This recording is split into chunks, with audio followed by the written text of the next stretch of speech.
হচ্ছে আত্মবৎ সমদর্শী নহ। তিনটি পয়েন্ট দিয়েছে চাণক্য পণ্ডিত। আত্মবৎ সমদর্শী নহ, নিজের মতো করে অপরকে দেখতে হবে। আমার গায়ে যদি একটা কাঁটা ফুটলে যদি ব্যথা লাগে, অন্যের গায়েও লাগবে কি না? আমার গায়ে ছুরি চালালে ব্যথা লাগে, আমার গায়ে রক্তপাত হলে ব্যথা লাগে, কষ্ট লাগে, অন্যের গায়েও লাগে। এই বিচারটা যার মধ্যে আছে সে জ্ঞানী। একটা পয়েন্ট কি বলছে? মাতৃবৎ সমদর্শী নহ, নিজের মায়ের মতো করে অপরের স্ত্রীকে, পর স্ত্রীকে, পরকন্যাকে সেইভাবে দেখতে হবে। নিজের মায়ের প্রতি আমরা কেমন স্নেহ নিয়ে দেখি, কেমন প্রীতি নিয়ে দেখি, অপরের কন্যা হোক, স্ত্রী হোক, বউ হোক, যাই হোক, তার প্রতি সেরকম স্নেহ নিয়ে দেখতে হবে। এই রাস্তাঘাটে দুষ্ট ছেলেদের মতো অন্য মেয়েদেরকে টোন কাটা, ছেড়ছাড় করা, ওইসব নয়। তাহলে আত্মবৎ সমদর্শী নহ, মাতৃবৎ পরদারেষু, আর লোষ্ট্রবৎ পরদ্রব্যেষু। লোষ্ট্রবৎ মানে মাটির ঢেলার মতো পরের দ্রব্যকে দেখতে। আপনি রাস্তাঘাটে কোথাও বাথরুম চেপে একটু যাবেন, ব্যাগটা একটু রেখে ভেতরে যান তো, এসে দেখবেন হাওয়া খায়। কি মোবাইল বলুন, কি ব্যাগ বলুন, কেউ কি জুতোটাও পর্যন্ত ছাড়ে না, দেখি না বলুন? জুতো ছেড়ে মন্দিরে গেছে, জুতো জুতো করছে, কি করে যাবো বাড়ি এখন খালি পায়ে? মানুষের মন এত নিকৃষ্ট। তাহলে আমাদের চাণক্য পণ্ডিত আজ থেকে প্রায় 1200 বছর আগে তিনি ব্যাখ্যা দিয়েছেন, আত্মবৎ সমদর্শী নহ, নিজের মতো করে অপরকে দেখতে হবে। মাতৃবৎ পরদারেষু, লোষ্ট্রবৎ পরদ্রব্যেষু। এই তিনটি পয়েন্ট দিয়েছেন চাণক্য পণ্ডিত। আর আমাদের বৈষ্ণব পণ্ডিতগণ কি দিয়েছেন? সম্বন্ধ, অবিধেয়, প্রয়োজন। 3 আর 3 6টা। তো চাণক্য পণ্ডিতের 6টা পয়েন্ট আমরা জানলাম। এখন আমাদের বৈষ্ণব পণ্ডিত কি দিয়েছেন? সম্বন্ধ, অবিধেয়, প্রয়োজন। সে আবার কি এই ধরনের কথা তো স্কুল কলেজে পড়ানো হয় না। লাইব্রেরিতে হাজার হাজার বই পড়েছি, এরকম শিক্ষা তো নেই। সম্বন্ধ মানে কি? আমরা শুধু ভগবান ঘরে একটু সাজিয়ে রাখতে হয়, সকাল সন্ধ্যা একটু ধূপ দিতে হয়, দিলাম। ভগবানটা কে, কোথা থেকে এলো, ভগবানের সঙ্গে আমার রিলেশনটা কি, একটু তো জানা উচিত। ভগবানকে ভগবানের মতো করে যদি না দেখি, তাহলে সে ভগবানকে রাখা না রাখা একই কথা। মাকে, বাবাকে যদি মা বাবার মতো সম্মান না করি, বাড়ির চাকর বাকর, সাধারণ পাড়া প্রতিবেশীর মতো মনে করি, তাহলে সে তাকে মা বাবা বলে স্বীকার করা হলো? মাকে মা বলতে হবে, বাবাকে বাবা বলতে হবে, ভাইকে ভাই, বোনকে বোন, ঠিক সেই সম্মান দিতে হবে। একে বলে সম্বন্ধ জ্ঞান। তো ভগবানের সঙ্গে আমাদের কি রিলেশনশিপ আছে সেটা আমাদেরকে এস্টাবলিশ করে নিয়ে চলতে হবে, তাহলে আমি জ্ঞানী। আর অবিধেয় মানে আমি কি করব, কি আমার কর্তব্য হবে। ভগবানকে পেলাম, বুঝলাম, বই পড়লাম, গীতা পড়লাম, জানলাম, এখন ভগবানের সঙ্গে কিভাবে চলব? এই যে বলছি বলে অবিধেয়। ভগবান হচ্ছে আরাধ্য, উপাস্য, নিত্য সেব্য। ভগবান আমাদের অনন্তকালের প্রভু, তিনি সচ্চিৎ আনন্দময় বস্তু, আমি হলাম তার অংশ, তার সেবা করা আমার কর্তব্য। তার সঙ্গে আমার জন্ম জন্মান্তরের যে সম্পর্ক, তিনি নেই তো আমি নেই। যেমন যে পাওয়ার হাউসের মেন সুইচ যদি অফ করে দেওয়া হয়, সারা কলকাতা অন্ধকার হয়ে যাবে। ছোট্ট ছোট্ট আলো যাই তখন না, সব ওই পাওয়ার হাউসের সঙ্গে কানেক্টেড, সেজন্য এগুলো জ্বলছে। তো ভগবানের সঙ্গে আমরাও সব রিলেটেড, তাই আমরা নড়াচড়া করছি, কথা বলছি, চিন্তা ভাবনা, নাচ গান, কত কিছু আমরা করে যাচ্ছি ওই ভগবান আছে বলে। তাই কিন্তু মূর্খরা বলে কোথায় আছে ভগবান? ভগবানকে দেখাতে পারবে? ভগবানকে দেখিয়ে দিতে পারবেন? দম্ভ অহংকারের কথা। ভগবান আছে বলে তো আমরা আছি। আমি তো একই কথা বলতে পারি, বাতাস কোথায় আছে দেখিয়ে দিন তো, দেখিয়ে দিতে পারবেন বাতাস কোথায় আছে? বাতাস না থাকলে আমরা বেঁচে আছি কি করে? আমরা যে বেঁচে আছি, বাতাস তো আমাদের বাঁচিয়ে রেখেছে। অক্সিজেন সাপ্লাই 1 সেকেন্ড মিনিটের জন্য বন্ধ হয়ে যাচ্ছে, সব ছটপট নারম হয়ে যায়। চোখে দেখতে পাই তো বহু কিছু, চোখে দেখতে পাই না। বিদ্যুৎ তো চোখে দেখা যায় না। তার আগে হাত দিয়ে দেখুন না, একটু বাল্বটা খুলে নিয়ে কি খেলাটা দেখিয়ে দেয়।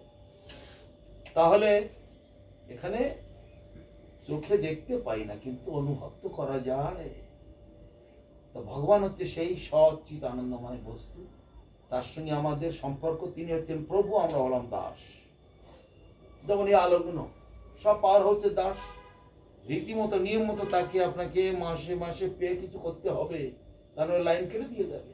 তাহলে আপনি servant of the power house, ঈশ্বরকে আমরা বলতে পারি।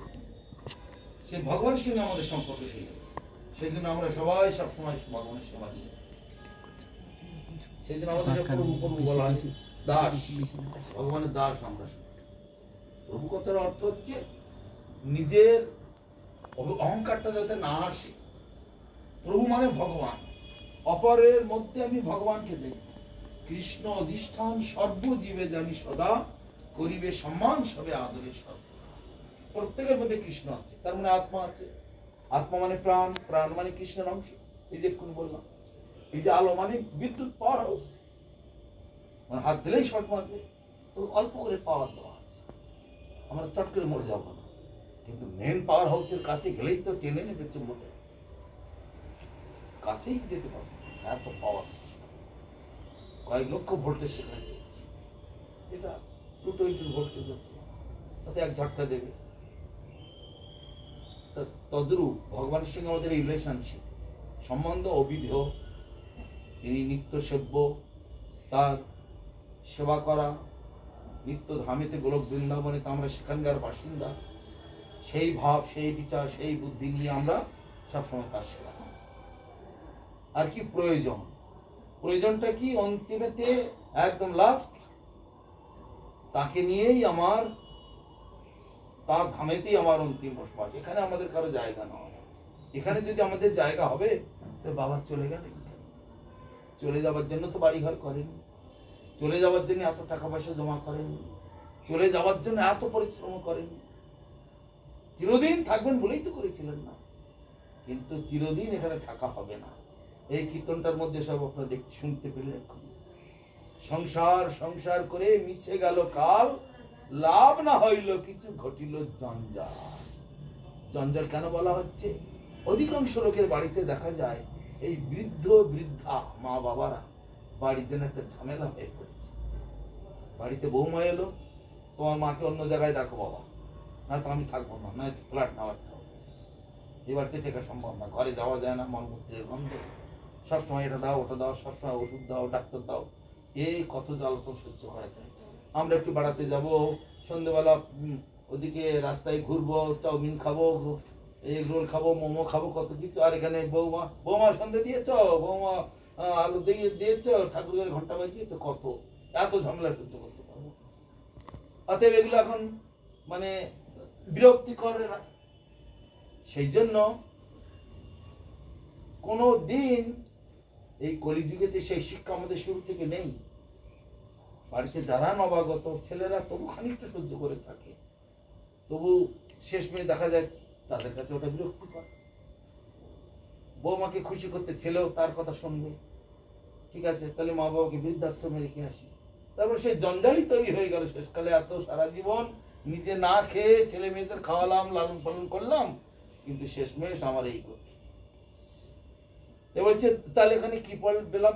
জ্ঞানীকে যার 6টা গুণ আছে, আত্মবৎ সমদর্শিন, মাতৃবৎ পরদারেষু, লোষ্ট্রবৎ পরদ্রব্যেষু, তারপর সম্বন্ধ অবিধেয় প্রয়োজন। অন্তিম প্রয়োজন ভগবানের চরণাশ্রয় করা, ভগবানের ভজন করা। এইটা আমরা ভুলে গেছি। জীব নিত্য কৃষ্ণ দাস, তা ভুলে গেল। এই দোষে মায়া তার গলায়। এই যে একটা কথা আমরা শুনে থাকি মায়া, কেউ কিন্তু একবার ভেবে দেখেননি। বড় বড় সভাতে বারবার আমরা বলি, আরে প্রশ্ন করো, any question from any corner, সব মুখ ঘোরাঘুরি করে কোনো প্রশ্ন নেই। 3 ঘন্টা 4 ঘন্টা বকলাম, কোনো কোশ্চেন আছে? কারো কোনো প্রশ্ন আছে? কেউ প্রশ্ন জিজ্ঞাসা তো করা যায়। এতগুলো বললেন, এটা কি, ওটা কি, সেটা কি। বিদেশে আমরা যখন কথা বলি, সারা ওয়ার্ল্ডের বিভিন্ন কান্ট্রিতে আমরা ধরি, সবাই ডায়েরি নিয়ে বসে, যেটা বুঝতে পারে সঙ্গে লিখে রাখি। যখন সুযোগ পায়, স্যার আমাদের একটা প্রশ্ন আছে, স্যার আমার একটা প্রশ্ন আছে, আমার একটা প্রশ্ন আছে। এটা কি মায়া কি জিনিস, সম্বন্ধ কি জিনিস, অভিযোগ কি জিনিস, প্রয়োজন কি জিনিস, এক এক করে সবার ব্যাখ্যা করে আবার বুঝিয়ে দিতে হয়। তাই মায়া মায়া মায়া সবাই বলে, মায়ার কথার অর্থ কেউ তো বুঝে না, আর বুঝতেও কেউ চায় না। এইগুলো হচ্ছে দুঃখের বিষয়। মা মানে না, আর আয়া মানে অস্তিত্ব, যার কোনো অস্তিত্ব নেই, সেই হচ্ছে মায়া। যা নয় তাই মায়া। যেমন বাবা একটা মায়িক শরীর গঠন করে এসেছিল, এই বাড়ি ঘরগুলো মায়া, আমার দেহটাও মায়া, এই ছেলে মেয়ে ভাই বন্ধু সবই মায়া, টাকা পয়সা গাড়ি বাড়ি সবই মায়া। আমাকে ভুলিয়ে রেখেছে, ভগবানের থেকে আলাদা করে রেখেছে, এই হচ্ছে মায়া। এবং শেষমেশ আমাকে কি পেতে হবে? বড় একটা জিরো। যোগ বিয়োগ গুণ ভাগ করে আমি একটা জিরোই পাবো। মানে এই রূপ যৌবন, এই অর্থবৃত্ত সুস্থ সবল হৃষ্টপুষ্ট দেহ, এ কিন্তু থাকবে না, যে কোনো মুহূর্তে চলে যাবে। এর কোনো গ্যারান্টি নেই যে 10 বছর 20 বছর 100 বছর 200 বছর 500 বছর থাকবে, তাও নয়, টেম্পোরারি, যে কোনো মুহূর্তে চলে যাবে। তাই এখানে বলছে সংসার করে মিছে গেল কাল, লাভ না হইল কিছু ঘটিল জঞ্জাল। আর দুর্লভ মানব জন্ম লভিয়া সংসারে, কৃষ্ণ না ভজিন দুঃখ কহিব কাহারে। কেননা কৃষ্ণ ভজন ছাড়া আমাদের আর অন্য কোনো কাজ নেই। এমনকি কোটি কোটি দেবী দেবতা কোনো কিছু করতে হবে, শুধু কৃষ্ণ ভজন করলে সবাই সন্তুষ্ট হবে। কালী পুজো, লক্ষ্মী পুজো, দুর্গা পুজো, সরস্বতী পুজো, শীতলা পুজো, মনসা পুজো, কোনো পুজো লাগে না। কারণ এরা হচ্ছে সব বিরাট একটা বৃক্ষের, কৃষ্ণ রূপ একটি বড় বৃক্ষের ডালপালা, ফল ফুল পাতা এইসব, গোড়া একটা, গোড়া হচ্ছেন কৃষ্ণ। যে গোড়াতে জল দিলে, গোড়াটা সেবা করলে সারা গাছকে সেবা করা হয়, তাই না? আমাদের ভাগবতে বলছে, প্রহ্লাদ মহারাজ বলেছেন যে পেটেতে খাবার দিলে সারা শরীর হৃষ্টপুষ্ট হয়ে যায়। ভাত ডাল তরকারি মেখে কানে চোখে হাতে পায়ে মাথায় নাকে দিতে হয়, সেন্টারে দিলে এখানে পরিপাক হয়, সারা শরীর আমার হৃষ্টপুষ্ট হয়ে যায়, তাই না? তদ্রূপ কৃষ্ণকে সেবা করলে কোটি কোটি দেবী দেবতা সব সন্তুষ্ট হয়ে যায়। যে শাস্ত্রীতে বলছে কৃষ্ণ ভক্তি আছে যার, এই কোটি কোটি দেবী দেবতা বন্ধু তার, আলাদা করে আর কারো সেবা করতে হয়।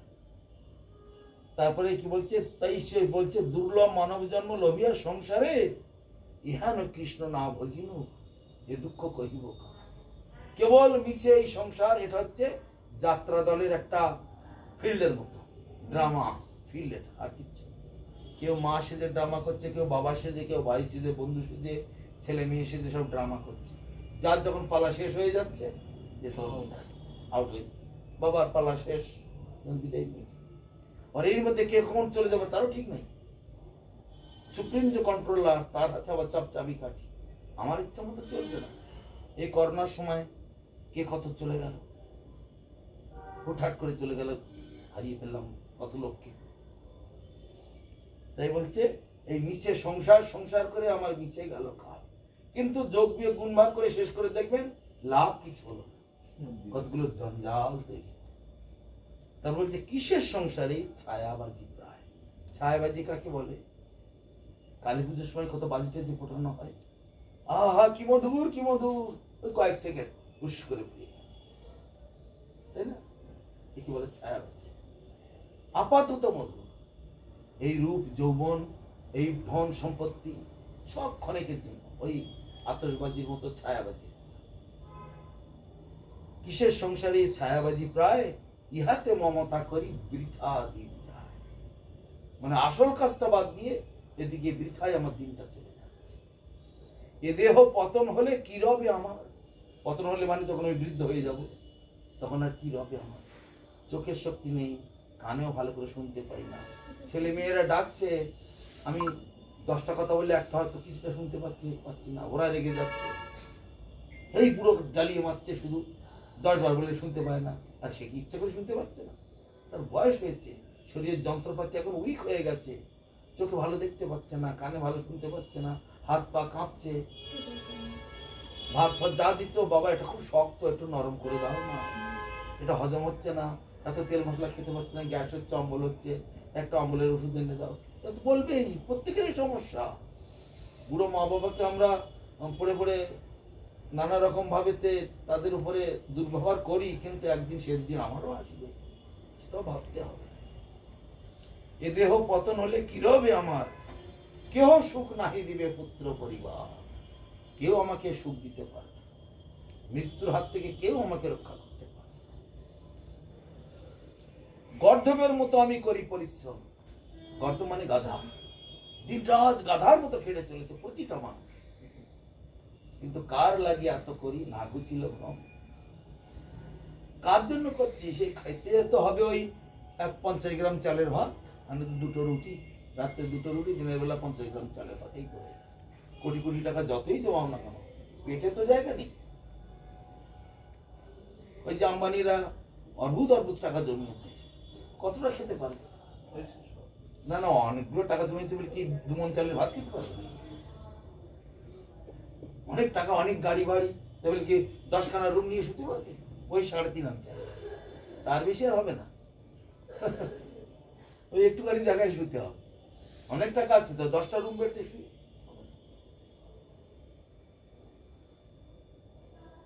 তারপরে বলছে দিন যায় মিছা কাজে নিশা নিদ্রা বসে, যে যা কাজ করছে রেজাল্ট হবে কি? কেন?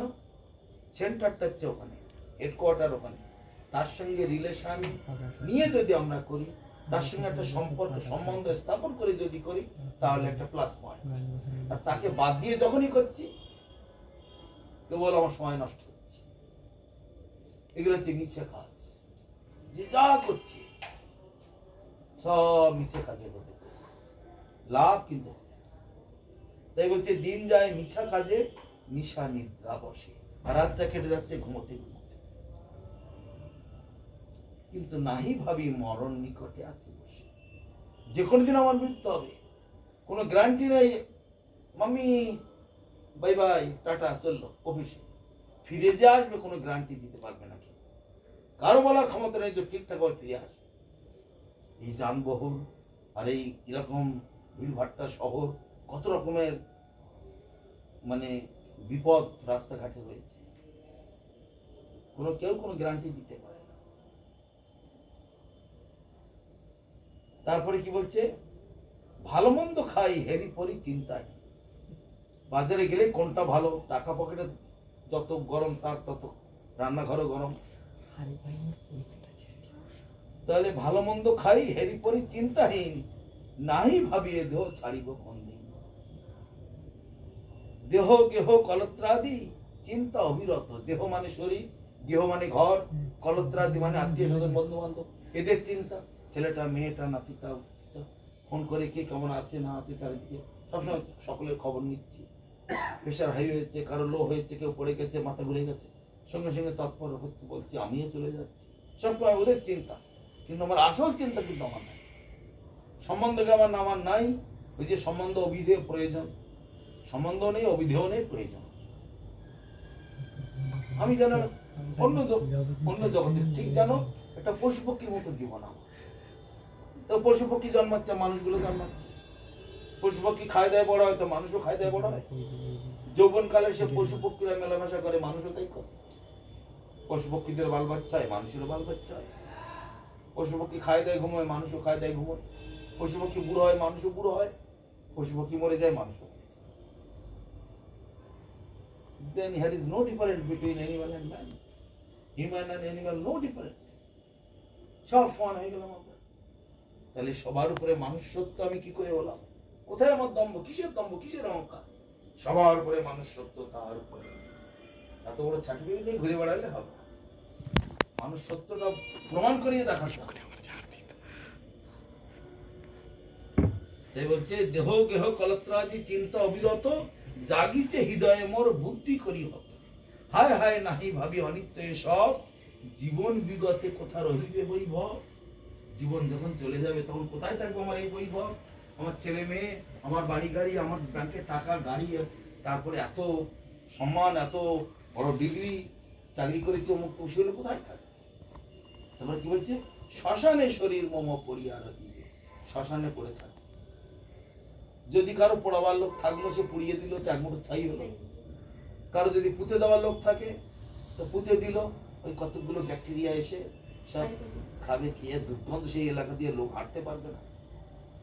আর যদি কারো ফেলে দেওয়া, এই মানে পোড়াবার লোক নেই কি পুঁতে দেওয়ার লোক নাই, ওই কোথাও ফেলে দিল, তখন শিয়াল কুকুরেরা পিকনিক করতে শুরু করে দিল। সেই জন্য একটা ভালো ছাগল বা বড় মাছ টাছ পেলে ছেলেরা কিরকম গাড়ি টাড়ি করে পিকনিক করতে যায়, তো ওরাও তেমনি এই সুন্দর দেহটা নিয়ে ওরাও পিকনিক করে।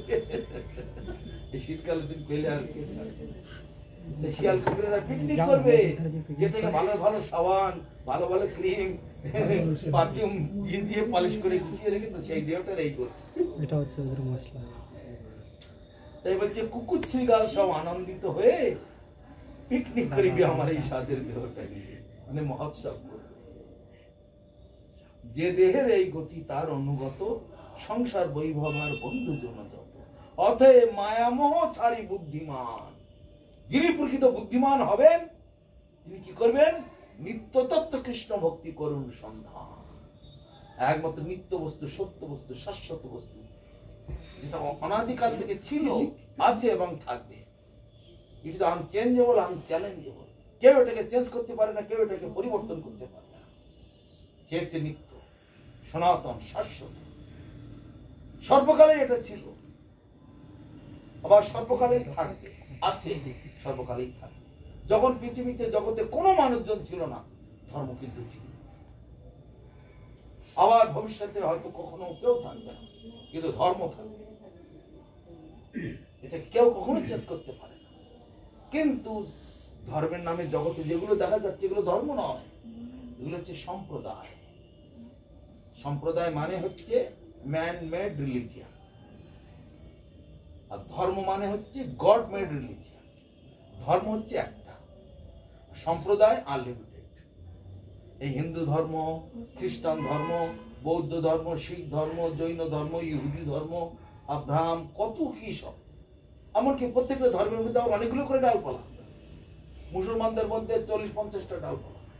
হিন্দুর মধ্যে দেখুন রামকৃষ্ণ মঠের একটা শাখা, ভাষ্যবাচ্যমের একটা, অনুকূল ঠাকুরের একটা, বালব্রহ্মচারীর একটা, আগমানন্দ, পরমানন্দ, নির্গমানন্দ, তারপরে কত কি সব এই করছে। ওদিকে গেলে শঙ্করাচার্য, তারপরে কি সব নাগা বাবাদের একটা দল, কাপড় চোর পরে না, ছাই ভস্য মেখে থাকে, কেউ জটাজুটু করে রাখে, কেউ আবার মুখে কাপড় দিয়ে রাখে, কিন্তু জৈনরা মুখে কাপড় বেঁধে রাখে, কত রকমের সব। এগুলো সব হচ্ছে ম্যান মেড রিলিজিয়ান। একে বলা হয় সম্প্রদায়। সম্প্রদায় আগে কখনো ছিল না, এখন আপাতত দেখা যাচ্ছে, আবার ভবিষ্যতে কখনো থাকবে। তাহলে ওর পিছনে ঘুরে আমার কি লাভ? ধর্ম হচ্ছে ভগবান কর্তৃক প্রবর্তিত যে জিনিসটা, যে সিদ্ধান্ত, সেইটা তাকে বলা হয় ধর্ম। ধর্ম সবসময় একটা, ধর্ম একের অধিক দুটি থাকে না। যেমন আকাশে সূর্য একটি, একাধিক সূর্য কি আছে? কিন্তু মানুষ সেটা বানিয়ে নেয়। যেমন এখন আমাদের কটা বাজে? রাত্রে 8টা বাজে। আমেরিকা এখন সকাল 8টা বাজে, তোরা বলবে এটা আমাদের সূর্য নাকি? আবার দেখি আফ্রিকার দিকে এখন সবে মাত্র সন্ধে হচ্ছে, এখন এখানে 8টা বাজে, ওখানে 6টা বাজে, 2 ঘন্টা ডিফারেন্ট আফ্রিকা। আবার জাপানের দিকে গেলে সূর্য উদয় হচ্ছে, তাহলে ওদের একটা সূর্য, আমাদের একটা সূর্য, আফ্রিকার একটা সূর্য, আমেরিকার একটা সূর্য, এতগুলো তো হয়ে গেল। এগুলো হচ্ছে আনডেভেলপ মেন্টালিটি, যাদের, তাদের কনসেপশন। একে বলে চিলড্রেন কনসেপশন, চাইল্ড কনসেপশন। কিন্তু ডেভেলপমেন্ট যার হয়েছে বুদ্ধিটা, সে জানে ধর্ম একটা, মানে সূর্য একটা। তাহলে জগতে এত ধর্মধর্মী, সব বোকাদের কাজ। এগুলো কিন্তু প্রকৃত বুদ্ধিমানের কাজ নয়। বুদ্ধিমান লোকেরা জানবে ধর্ম সবসময়। তাই আমাদের সেই আসল কার্যটি করা অতি আবশ্যক, সেই কাজটা আমরা ভুলে গেছি। কৃষ্ণ নাম বিনে রে গোবিন্দ নাম বিনে, বিফলে মনুষ্য জন্ম যায় দিনে দিনে। একটা কথা এরকম জগতে রয়েছে, তাই না? কৃষ্ণ নাম বিনে রে গোবিন্দ নাম বিনে, বিফলে মনুষ্য জন্ম যায় দিনে দিনে। মায়ের শুনতে অসুবিধা হচ্ছে না তো? কান ঠিক আছে? অসুবিধা থাকলে এখানে বসতে পারে, শুনতে পাচ্ছেন? তাহলে ঠিক আছে। তাই বলছে কৃষ্ণ নাম বিনে রে গোবিন্দ নাম বিনে, বিফলে মনুষ্য জন্ম যায়, দিন যায় মিশা কাজে, নিশা নিদ্রা বসে না, দিন গেল মিশা কাজে, রাত্রি গেল নিদ্রে, না ভুজিনু রাধা কৃষ্ণের চরণার, কৃষ্ণ ভজিবার তরে সংসারে আইনু, নিচে মায়ায় বদ্ধ হয়ে বৃক্ষ সম। কথাগুলির প্রতিটা ওয়ার্ডকে ভালো করে ভাঙিয়ে দেখুন, কি সুন্দর মানে হচ্ছে। বৃক্ষের মতো হয়ে গেছি, কৃষ্ণ ভজিবার তরে সংসারে আইনু, মিছে মায়ায় বদ্ধ হয়ে বৃক্ষ সম হয়ে। গাছ হলে কি হয়? নড়াচড়া দৌড়দৌড়ি করতে পারবে না, এক জায়গায় বসে থাকতে হবে। মা এখন ইচ্ছা মতো ছড়িয়ে কোথাও চলে যেতে পারবে? এই ডালপালা ছড়িয়ে পড়েছে, বিরাট গাছ একেবারে ফল ফুল হয়ে বসেছে চারিদিকে। এসব ছেড়ে কি আর মন যেতে চাইবে? কোথাও পারবে না। ফল রূপে পুত্র কন্যা ডাল ভাঙি পড়ে, আর কি কাল রূপে সংসারেতে পক্ষী বাসা করে। ঘরের পাখির বাসা করলে কি হয়? জ্বালিয়ে মারে, কিচির মিচির করছে, পায়খানা করে দিচ্ছে, খড়কুটো আনছে, সব সময় ঝাড় দিয়ে আর ঝাড়ু দিয়ে পরিষ্কার করে রাখতে পারা যাচ্ছে, এত ঝামেলা করে। তাহলে আমাদের আসল কাজ থাকলো পড়ে এই করতে করতে করছি। এই কি সংসারের অবস্থা এরকম হবে? সংসারটা কি সেটাই বুঝলাম না। কেন আমাদের এই সংসার, এটাও বোঝার দরকার। আবার এই কিছু লোক আছে, এরা সংসার করছে না কেন? এদের থেকে আর আমাদের থেকে কি ফারাক? আমরা যখন বিদেশে যাই, সব ছেলেমেয়েরা ঘিরে ধরে, বিশেষ করে ইয়ং গ্রুপ, স্কুল কলেজ ইউনিভার্সিটির ছেলেরা মেয়েরা চারদিকে, everyone going on way, but you are few people going another way. What is the meaning of that? জগতের লক্ষ লক্ষ কোটি কোটি মানুষ একদিকে চলেছে, আপনারা কতিপয় কিছু মানুষ উল্টো দিকে যাচ্ছেন কেন? কি জেনেছেন, কি পেয়েছেন, কি বুঝেছেন? একটু বলুন দেখি, শুনুন।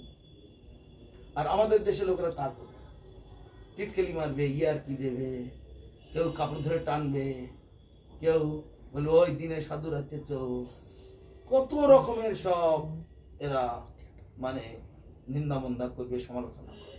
কিন্তু বিদেশিরা এরকম না। কেন? ওদের খাওয়া পড়ার অভাব নাই। এরা যারা কতিপয় কিছু মানুষ এই পথে চলেছে, এদেরও তো খাওয়া পড়ার অভাব নাই। কি জন্য করছে, কি পেয়েছে, কি বুঝেছে? আর ওরা যে জিনিসটা নিয়ে আছে, কিছুই তো বাচ্চারা শেষ নেই। ইউরোপ কান্ট্রি, আমেরিকা, ওই দিককার ছেলে মেয়েরা দেখা যাচ্ছে একসঙ্গে 20-30 জন একসঙ্গে মুঠো মুঠো ঘুমের ওষুধ খেয়ে একবার ঘুমিয়ে। আর কেননা এই জগতে ভোগ করে করে ভোগ করে করে ভোগ করে করে কিছুই পাচ্ছে না। ভোগ করারও তো মনে চাইছে, মন ভরছে না, কিন্তু শরীরে ক্ষমতা নেই। মন এমন জিনিস যে কোনোদিন তার ভরে না। তা যদি ভরতো তাহলে ওই আম্বানিদের আর টাকার দরকার হতো না। এখন সারা পৃথিবীটা কিনে নিলেও ওদের মন ভরবে না। স্বর্গটা চাই, স্বর্গ পেলেও মন ভরবে না। এবার ব্রহ্মার আসনটা চাই, তাতেও মন ভরবে না। এবার ইন্দ্রে ভগবান বিষ্ণুর আসনটা চাই, তাতেও মন ভরবে না। এক গোলক বৃন্দাবনে কৃষ্ণ কোথায় বসে আছে সেইটাকে চাই। কেন? মন হচ্ছে আত্মার কাছাকাছি থাকে, সেই জন্য আত্মার প্রভাব খানিকটা মনের উপরে আছে। সেই জন্য মন কখনো লিমিটেড বস্তুতে খুশি হয় না, সে আনলিমিটেড জিনিসটা পেতে চায়। তা আনলিমিটেড জিনিসটা হচ্ছে আনলিমিটেড, মানে অনন্ত হচ্ছেন ভগবান, আর আমরা হলাম তার ক্ষুদ্রাতি ক্ষুদ্র কণা মাত্র। ভগবানের সঙ্গে আমাদের সম্পর্কটা কিরকম? আমাদের হচ্ছে ভেদ এবং অভেদ। ভগবানের সঙ্গে আমরা ভেদ এবং অভেদ। ভেদ মানে তিনি অনন্ত আর আমরা ক্ষুদ্র। ওই যে বললাম পাওয়ার হাউস আর এই আলো। পাওয়ার হাউসে অনেক সারা কলকাতাকে আলো দিতে পারে, আমাদের এই একটা আলো কি সারা কলকাতা আলো দিতে পারে? কখনই পারবে না। তাহলে আমরা এটা ভেদ। অভেদটা কি? ওখানেও ইলেকট্রিক আছে, এখানেও ইলেকট্রিক আছে। যেমন সমুদ্রের জল, সমুদ্রের সঙ্গে এক ফোঁটা জল, তার সঙ্গে কি সম্পর্ক? ভেদ এবং অভেদ। অভেদটা কি? সমুদ্রের জল মধ্যে যা পাওয়া যায় রিসার্চ করলে এক ফোঁটা জলেও তাই পাওয়া যাচ্ছে। সমুদ্রের জলকে রিসার্চ করলে অক্সিজেন, তারপর কি কার্বন ডাইঅক্সাইড, তারপরে সোডিয়াম, তারপরে যা যা পাওয়া যাচ্ছে এক ফোঁটা জলের মধ্যে তাই পাওয়া যাচ্ছে। এক ফোঁটা জলকে রিসার্চ করলে সেই H2O পাওয়া যাচ্ছে, অক্সিজেন, হাইড্রোজেন সব পাওয়া যাচ্ছে। ওখানেও তাই পাওয়া যাচ্ছে, তারপরে সমান হয়ে গেল। তো ভগবানের সঙ্গে আমরাও সমান, আবার কি অসমান, মানে ভেদ। তিনি অতীতে ছিলেন, আমরাও ছিলাম, তিনি আছেন, আমরাও আছি। তিনি কখনো মরেন না, আমরাও কখনো মরি না। এই যে বাবা মরে গেছে, ওকে বাবা মরেননি, বাবা দেহটা ছেড়েছে। যেমন এই জামা কাপড় পরছে সবাই, পুরনো হয়ে গেল, ছিঁড়ে গেল, ফেটে গেল, পাল্টে দিলাম, আবার নতুনটা পরে দিলাম। কিছুদিন পরে এগুলো খারাপ হয়ে গেল, কাপড় চোপড় ফেলে দিলাম, আবার নতুন একটা পরে দিলাম, আবার কাপড় চোপড় খারাপ হয়ে গেল, ফেলে দিলাম, আবার একটা পরে দিলাম, তাই না? এরকম ভাবে তেমনি উনি দেহটা ছেড়ে দিয়েছেন, যে একটা নতুন দেহ কোথাও ধারণ করেছেন বা সেই অপেক্ষায় আছেন। কেননা এখানে আকর্ম, কুকর্ম, বিকর্ম, পাপ কর্ম, শুভ কর্ম, অশুভ কর্ম, কত কিছু করা হয়েছে। তার জন্য একটা সূক্ষ্ম বিচারের জায়গা আছে যমালয়ের ওখানে, যমরাজা চিত্রগুপ্তের খাতায় সব লেখা আছে। সেই অনুপাতে একটা বিচার হবে, কতদিন পর্যন্ত সূক্ষ্ম দেহে থাকবে, না স্বর্গেতে থাকবে, না পিতৃলোকে থাকবে, না নরকে থাকবে, না ভূমণ্ডলে থাকবে, না পশু পক্ষী দেহ ধারণ করে থাকবে, সেই রকম একটা বিচার হবে। তারপরেতে কতদিন পর্যন্ত থাকবে, তার পরবর্তীকালে আবার কি দেহ পাবে, সেখান থেকে বিচার হয়। আবার ভগবান এখানে কি বলছেন, ইয়াং ইয়াং বাপি শরণ ভাব ত্যাজিতন্তে কলেবরম তং তামে বৈতি কন্তে সদা তার ভাব ভাবিতা। মৃত্যুকালে যে যেমন চিন্তা ভাবনা করতে করতে দেহ ত্যাগ করবে, মৃত্যুর পরে সেরকমটি প্রাপ্ত হবে। তাই মৃত্যুর সময় কে কি চিন্তা ভাবনা করতে করতে করবে, এটা প্রত্যেকের নিজের নিজের ব্যাপার। আমি তো কারো মনের মধ্যে ঢুকতে যাচ্ছি না। তো বাবা মৃত্যুর সময় কি চিন্তা ভাবনা করছিলেন, সেটা তার কাছে সীমাবদ্ধ রয়েছে। তিনি মনের লেভেলটা কোন অবস্থায় রেখেছিলেন, ছেলে মেয়ের দিকে, সংসারের দিকে, না ভগবানের দিকে, না জগতের অন্য কোনো কাজকর্মের দিকে, না এই জনকল্যাণমূলক কাজের দিকে, না কোনো পুণ্য কর্মের দিকে, তিনি জানেন। আর অন্তর্যামী ভগবান তিনি জানেন। আর চিত্রগুপ্তের খাতায়, চিত্রগুপ্ত মানেটা কি? চিত্রগুপ্ত হচ্ছে যমরাজার সেক্রেটারি, তাকে চিত্রগুপ্ত বলা হয়। চিত্রগুপ্ত, চিত্র মানে ছবি, গুপ্ত মানে গোপনেতে ছবি উনি তুলে না, সিসি ক্যামেরার মতো। আমরা এখানে কত কিছু করলাম, আমার ব্যাংকে থেকে বিভিন্ন জায়গায় সিসি ক্যামেরা লাগা থাকে গোপনে, কেউ নেই তো, কিছু নেই, আমি দুটো মাল চুরি করে রেখে দিই, কিছু একটা অন্যায় করি, কিন্তু পরেক্ষণে বেরোবার সময় গেটে তুলেছে, না ব্যাগ চেক করো, কেন আপনি কারো ব্যাগ চেক করছেন, আমার ব্যাগ চেক করবেন কেন? না, কিছু একটা আছে এখানে, সিসি ক্যামেরা মানে গোপনে ক্যামেরা ফিট করা আছে, সেখানে কিছু একটা ধরা পড়েছে। দেখা গেল এক পিস কাপড় সে নিয়ে ব্যাগে কেনা কাপড়টা ছাড়া, এই কাপড়টা আপনি কেন নিলেন? আমরা কেউ দেখতে পাইনি, কিন্তু ওখানে সিসি ক্যামেরা ধরা পড়েছে। তাই চিত্রগুপ্ত মানে গোপন ভাবে সে আমাদের ভেতরের বাইরের সব খবর দিন, তার কাছ থেকে এড়িয়ে যাওয়ার কোনো উপায় নেই। অতএব আমাদের প্রত্যেকের যে যা করছি, কেউ আমরা ফাঁকি দিয়ে বেরোতে পারি, কোনো রাস্তা খোলা নেই। তাহলে এখন বাবার কি অবস্থা, সে এখন আমরা তো বলতে পারবো না।